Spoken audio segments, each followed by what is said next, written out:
What did that girl just say, girl? Girl, I don't dance, I work. I don't play, I slay. I don't walk, I strut, strut, strut, and then sashay. But I don't work for free. That's not the tea, hunty.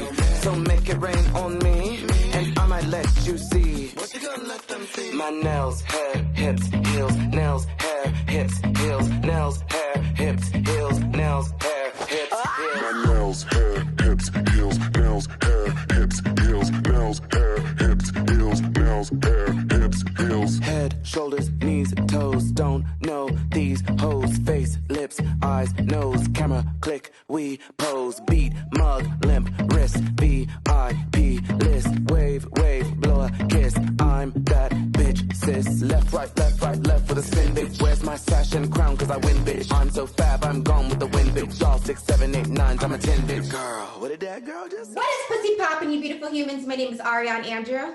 I'm Matt Dillon, and welcome to another piping hot episode of Sippin the Tea, where we are, girl. Where we sip the tea and I guess Spill that. Well, you sounded, I know, I was staying today. My bad, little sore in the throat, y'all. But we have a lovely co-host with us. What's up, Biddy? What's up, mama? She is here. Ladies and gentlemen, I'm excited about today's guest because I think the fusion of stage, television, social media, and being able to combine those worlds together to share kind of this overwhelming message of positivity is something that not a lot of people can do. But Mr. Todrick Hall right here is king of the of it all, really. My welcome, my love. Hello, thank you so much for having me. Thank you for stopping by. We appreciate it. Okay, so we're just gonna dive right on in. So looking back at 2020, it was a very interesting year, I think, for everybody, and we all took away something. So looking back, what were 3 positive takeaways that you have from 2020? 3 positive takeaways from 2020 were, I think, Donald Trump not being the president anymore. Yes. I would say just being able to take time to like think to take a break away from being on social media and from traveling and touring and being able to like realize that there were some things that I needed to work on internally with my head and my mental health. And yeah, I think that's the biggest thing. And being able to just like reconnect with friends and family members and like become a human again. I don't know, I guess that would be 2 and 3. I think 2 and 3 is nice. Like becoming human again. I feel like a lot of synchronicity with talking to people has been that ultimate thing of reconnecting with yourself as a human being and what that means. And you lived a very fast-paced life. So for you, I imagine it was kind of like almost a big breathe in and a big breathe out, and being like, I know you just bought your first home, and like being like Todrick, and like finding who Todrick is on that level. So kudos to that. I think that's like you have a lot of people that look up to you, and I think people see all this glitz and glamour, but it was like 2020 was definitely a moment for us all to like, who are we? What do we stand for? And what do you want? Yeah. You know? Yes, 1000%. Yeah. So for people who don't, are living under a rock and, don't know your story, kind of give us a little bit of background of, being from Texas, how you got into entertainment, and who is Todrick? Well, I'm from Texas. I grew up in a very, very small town of Plainview, Texas. And I kind of love when people say things like, if people aren't living under a rock, because I love the fact that there are a lot of people who don't know who I am yet, because I think I've only scratched the surface of what I'm going to do. I think the world, I've seen a drastic change, a change that should have happened long ago, but being in Hollywood for the past 10 years and just the past 5 years, there's been so many advancements and acceptance and diversity in social media and on mainstream television and throughout the entertainment industry from top to bottom. Is it where it needs to be yet? Absolutely not. But I have enjoyed getting to be a part of and playing the smallest part in introducing young kids across America who watched my YouTube channel growing up to what a gay black man can be. Like I am one version of that. I don't speak for all gay and black men, but I have loved being able to open their eyes and help them fall in love with somebody who is not like the characters that maybe their conservative parents have painted us to be. I am a Broadway actor. I started doing Broadway at the age of 20. I was in The Color Purple. I love Disney. I worked at Disney, and I'm just a kid with big dreams from Texas who's been really tenacious and worked really hard and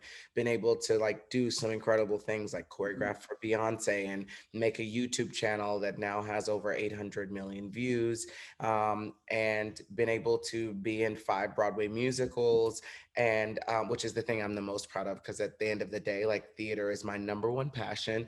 And I've gotten to be a judge and a choreographer on my favorite show, RuPaul's Drag Race. Um, I'm close friends with Taylor Swift, and I got to win a VMA with her 2 years ago in 2019 for "You Need to Calm Down," the video that we did that featured mostly LGBTQ plus cast.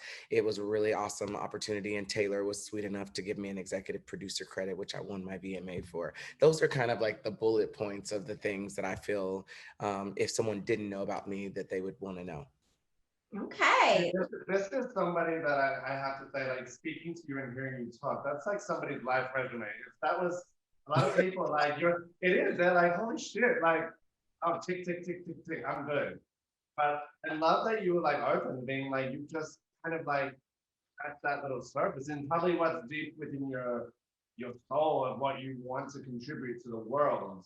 And I think that's exciting. You're in terms of like having people look at you and that concept of a role model, how does that sit with you in terms of being like, you were trying to live Todrick Hall life and be a normal, have a life, but knowing that you have this influence, how do you balance the two so it's just right for you?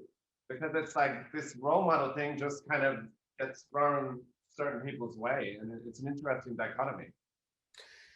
I think that every day you have to wake up and try your best to be the best version of yourself that you can be, and knowing that like part of being a human being, and that's the part that I had to learn from different rumors and things I would listen to on the internet. I'm really good friends with Brandy, and I consider her, I mean, Whitney Houston was her fairy godmother.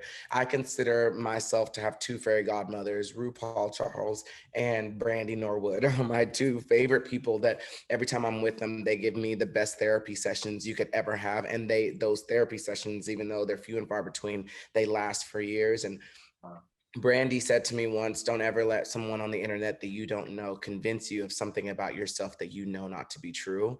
And that's not an exact quote, but that's like the basic gist of what she said.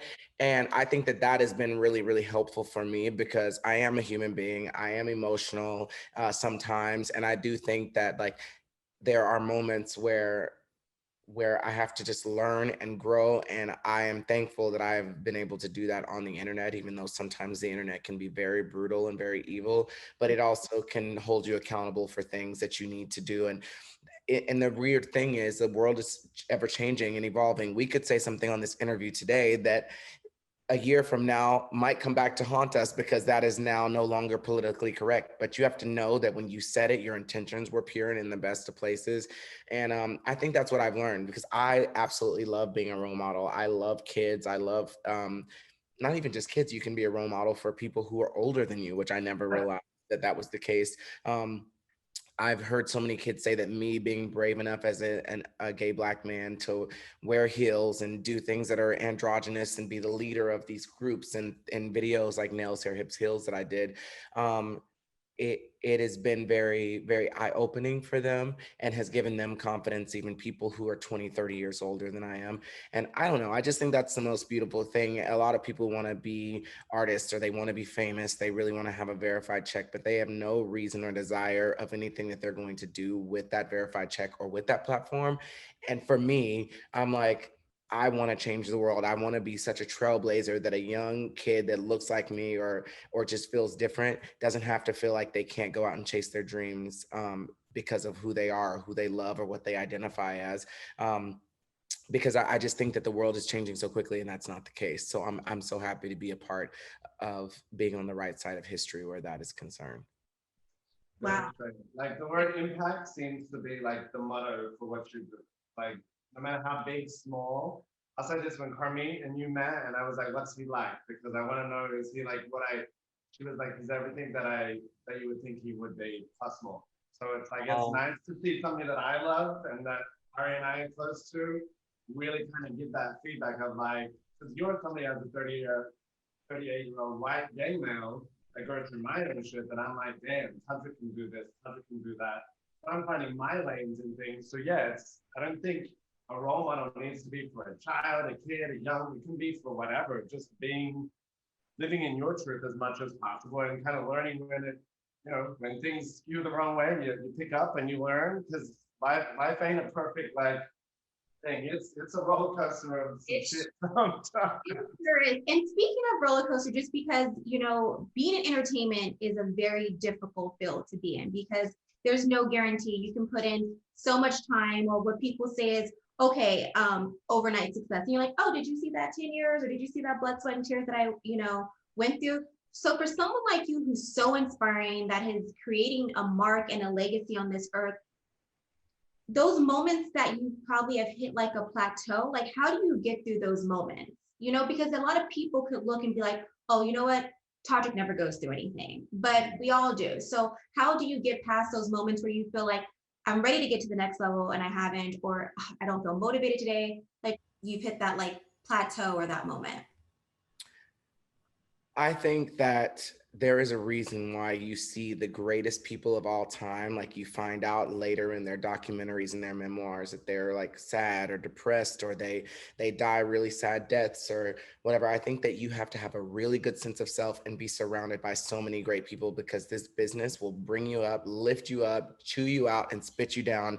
And it is harder to fall from high up than it is to fall when your feet are already on the ground. And I think that it is a very difficult thing. Almost no one stays relevant their entire career. I believe that Beyonce will, but that's not going to be the case for most people. Like I feel like Beyonce only gets better with time, but with a lot of artists, that's not the case, and they have not been fortunate enough to be what people consider to be relevant and the same level of relevance their entire career. And so I think you just have to really, really know who you are. And I think that when you see yourself falling, you have to take a check and you have to like realize that what you're doing, that you're doing it for the right reasons and that you want to be there. And you have to just go. And I think RuPaul was the person that said this best to me. He was like, you can never go into a room and give more than 100% of what you got at that time. And I've used that in so many different ways in my life. There have been times where when I was starring in Kinky Boots on Broadway, I felt this ongoing pressure to deliver every single time to my best capacity. And if I didn't, then I would be like, well, I don't want to show up to the show if I can't deliver 100% of me. And then I realized that people were driving and flying and using their hard-earned money to go and buy tickets to Broadway shows, which are not inexpensive, and I realized that me showing up at my 75%, but giving 100% of my 75% was better than me not showing up at all. And it didn't have to be 100% perfect every single time, because I grew up doing ballet and theater and dance. And in ballet, it's not open to interpretation. It's an art form that's very much like your toe is pointed or it's not. You're in first position or you're not. And so I think it's been difficult for me in this new chapter of my life, having some sort of fame or social presence, is having to realize that it's not possible for you to slay every single gig that you do unless you only do a small limited amount of gigs every year, but you just bring 100% of what you have to the table. And also have realized that there is a certain amount of normalcy in human qualities that you give up if you decide that this is what you want to do. You can't go to the airport anymore and not have to not be asked to take photos. You can't go to Disneyland anymore and not, be taking photos. But like, I think that's part of what you're signing up for when you put your name in the hat, to hopefully have fate in the universe and timing and everything pull you out. I think that that's part of what you're giving up. There's no job in the world that's glamorous all the time. Like being a waiter can sometimes be really fun, working with the customers. And when I was a waiter, I loved that part. I loved getting to talk to people, taking their orders, making a few jokes, making friends.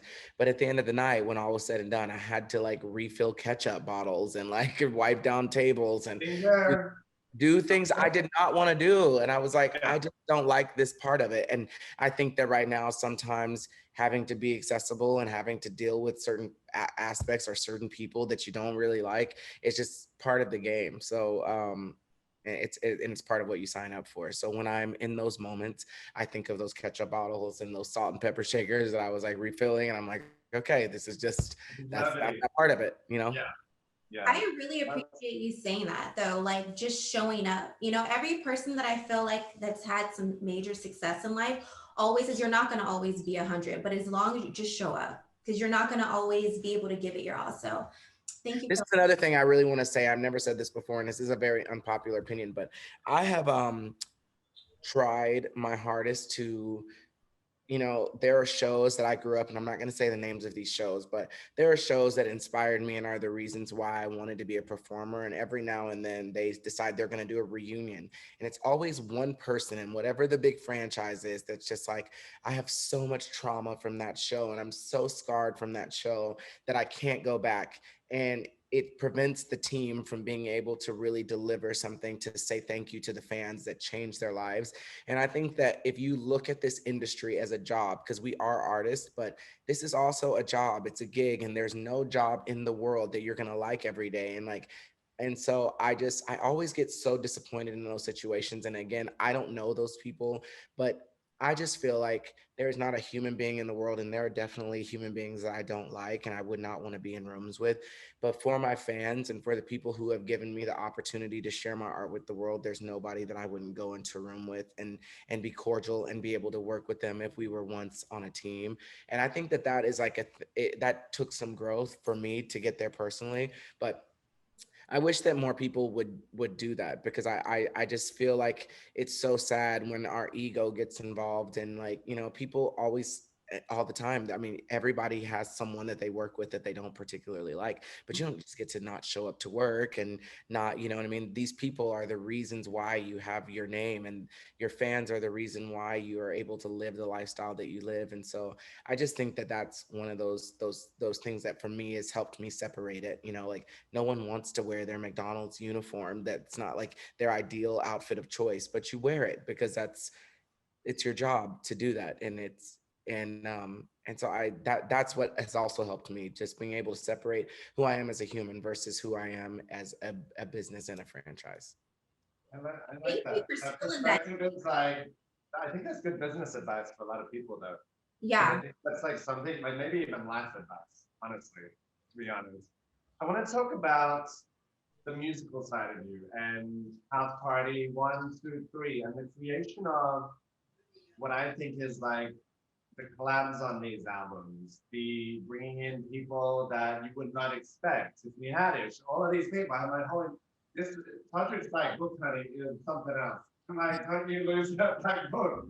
But I want to talk about what it means to have this body of work out there for you, because I think it is distinctively a moment in time of what you want to be out there, but I feel like it's kind of like breaking down barriers in terms of what radio should be playing. Like this music is like the way you're getting it out there and using all facets of Todrick Hall to deliver that message, dance, television, the whole thing. What is it like seeing this all come to life?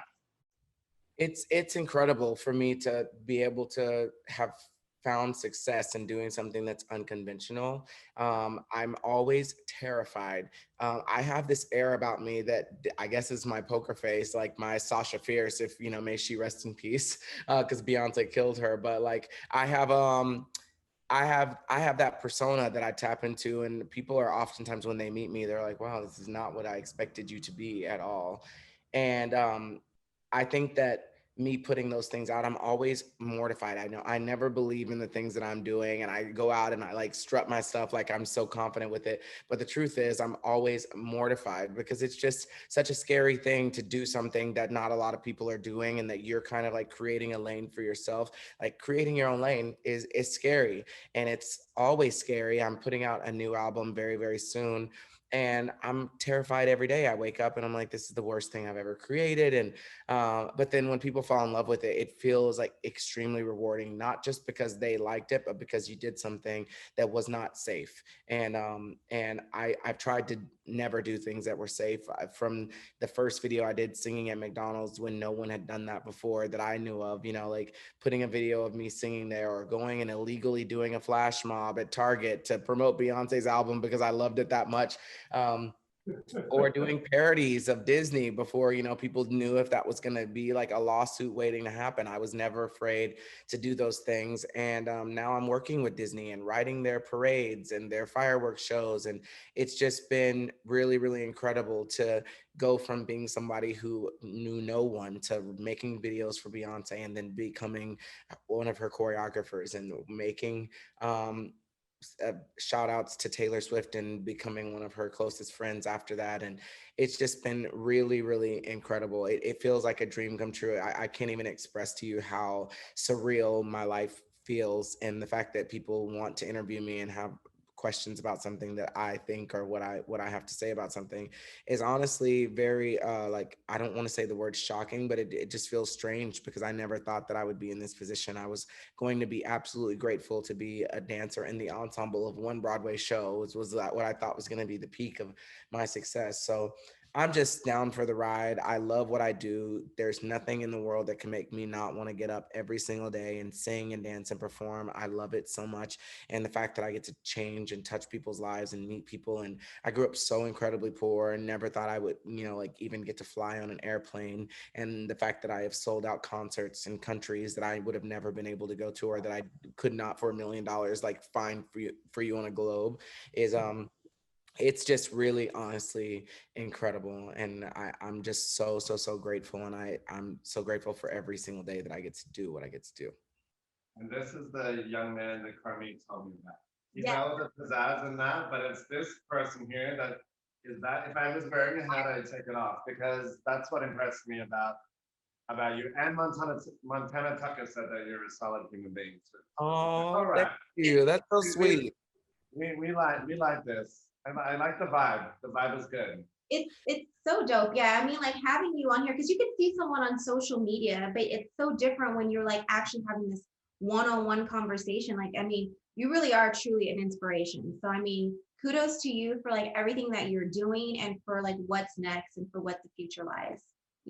I can't wait to see. Thank you. I feel very I don't know. I think that this pandemic has probably been one of the best things that has happened to me because I have done a lot of self-reflecting, and there have been so many things that have been said about me and social media that have been really hurtful because I know them not to be true, and or parts of them not to be true. And there are parts of them that I'm like, there is truth in that. It has been strongly exaggerated, but there is truth in it. But I think that it has been really helpful for me to see that. I have been like struggling for years in my relationship with the Black community and sometimes with the gay community. There's this constant thing that has been so frustrating. It's hard for me not to get defensive about it because I think it took me a very long time to be comfortable in my skin. I grew up doing theater and taking ballet, and I went to a school that was predominantly white. I can only think of one other Black kid that went to school with me. Um, and I think that, the way I speak and the way that I move and navigate through the world has just been very different. And I think that there have been moments where I went to auditions, and now to think back to times where I was at an audition and a white man would say to me, like, "Are those your real eyes?" And I'd say yes. And then they'd be like, "Great, you can get in." And in that moment, I'd be like, "Yes, I got the golden ticket." But now looking back on those moments, I'm like, yeah, that wasn't, are you saying that my talent was not worth its same value if my eyes were not naturally this color?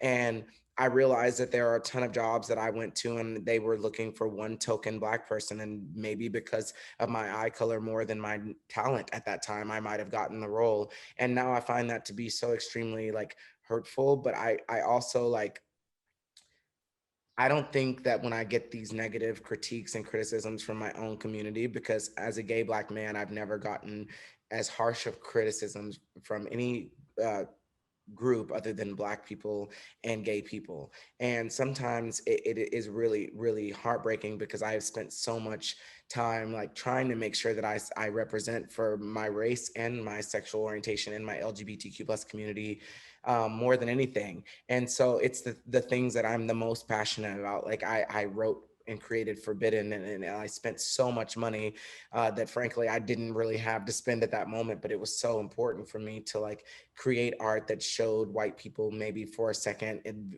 via a musical what it would be like to be an African American person in America. And so for me to get that criticism used to be so hurtful, and I used to be like, I don't know what to do. And I've just realized over this pandemic that being Black and gay are two things that I don't have to prove to anybody that I am. Like whether someone likes the way I like represent myself as a Black person is, it doesn't make me any less Black, it doesn't make me any less gay, and they are still the things that I'm the most passionate about. And I'm going to just continue to work my ass off and do things to make the gay community proud and my African American community proud, because I think that we need great Black role models. And I truly, truly, genuinely now in 2021 believe that I am that. Last year I questioned it, but I do think that I am a great role model for young gay Black men. And I'm super, super proud of doing that. And I'm just going to keep listening to what they say and taking notes and seeing which pieces of those things I can apply to myself to keep doing better, because that's very, very, very important to me. I think that's it's a reflective thing. You know, I'm a white gay male, and I've always found the gay community to be very the loudest critics in the world. But I love your perspective of being able to kind of just take the notes and like you don't have to like let it seep through you, but being able to apply them in life. I think you know you definitely are coming out strong in 2021. I think this is going to be a whole new chapter, whole new era of what's to come. So speaking of what's to come, what is right around the corner for you? What can people expect? Like any juicy tidbits? Last chance to spill the tea now. That is a big ass mug, by the way, Ari. I love, man, that's a bucket of Girl. tea. That's a workout to lift up that tea. I am coming out with a new album that I'm really, really excited but very nervous about. But I've had so much fun making it. It's really, really um, to me the perfect time for it to come out. It was, you know, I was had plans of releasing an album last year, and then Miss Corona had other plans. But I'm excited about this album because I think this is what we need right now in this moment. I think we need music that's going to make people want to go out and dance and have a good time and remember what real life was like. I got calls to headline prides. I'm performing in Nashville, and I'm doing Utah, and I'm doing something in Oregon as well. And I'm headlining Drag Fest in the UK, in Yes. Manchester, and in London. And I believe that I don't know if I'm saying too much, but I think that I'm doing potentially Chicago Market Days, which I did a few years ago, and it was so much fun. And I'm also doing Brighton Pride. And just to be able to get bookings to go and perform again, it's just been like, oh my gosh, a breath of Yeah. fresh air, because you didn't know when you were going to get to be on stage again. So Yeah. I'm just really excited. And I think that I'm going to go in with so much fire, because I have, you know, you took it for granted when you were getting all these shows. You're like, do I want to do it? Do I not? And now as a performer, I think all of us are just in a place where we're like, just get me on a stage. I don't care what the gig is. I don't care what the theater is. The sound system could be shitty. The set, the lighting could be shitty, but I'm there because as a performer, I just need to feed off of like real life energy and Yeah. interaction and adulation. So I'm really excited about the new music, and I have a bunch of new projects that I'm excited to start working on. I haven't started working on them yet, but I want to write a book. I've always wanted to write a Broadway show. I think this is the time. This might be the Yeah. last year of music for a moment, just because Broadway is my passion, and that's what I have a show and a story that I really want to tell that I think I could tell, and so I'm very, very, very excited about that. I need Yeah. some more Broadway from you. I was like, those lights need to come on. I was like, we need to get Yes, New I will York be City. back. I was like, it's gonna be back, but I was like, that's I think one of the biggest things I missed. I was like, oh, I was like, that was a huge hit last year for the This community there. music So in I'm like, we general. need some Todrick. Yeah, and that's how we feel like we all, that's like something globally. Like it just, music makes you feel good. And like you said, being around people, it's just, yeah, we definitely took that for granted, but it's okay. 2021, we kind of having some, we slowly are coming back a little bit, slowly but surely. Maybe we can see Todrick with the Pussycat Dolls when they go on their tour. You know. That would be incredible. Maybe. I don't know, some collabs. Listen, honey, I'm gonna put it out there. I was like, UK's ready, honey. UK's ready. Yeah. Should we do some rapid fires, Ari? Rapid fires. So the first thing that comes to mind, please don't tell us a storybook, because sometimes you could be going in, it's like just the quickest thing that comes to your mind. What is your biggest pet peeve? People who can't drive. Okay. What is one message you would give your fans? Know who you are. I Get thought it to was know about to who say, you are. don't be on the road if you can't drive. Name one fun fact about you that no one knows. I'm related to Jennifer Holliday. That's kind of cool. Okay. Oh, If you had one superpower, what would it be? Gosh, to be able to see my crushes naked for a day.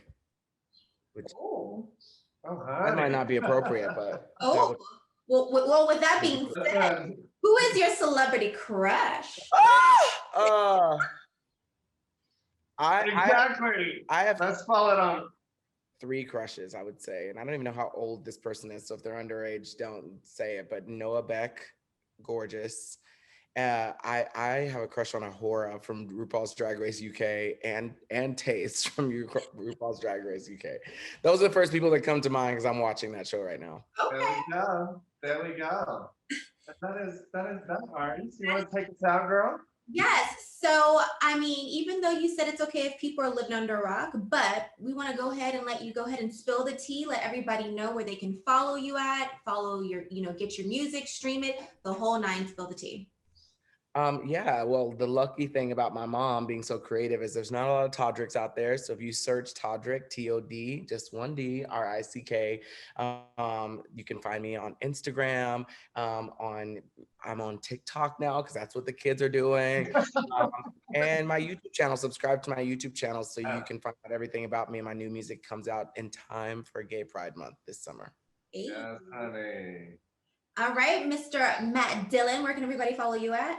You can follow me at Matt Dillon 1983. And to take it out, Ari, where can you find you, darling? You guys can follow me across the board at Ariane Andrew. And of course, follow Sippin' the Tea TV show on Instagram and Sippin' the Tea TV1 on Twitter.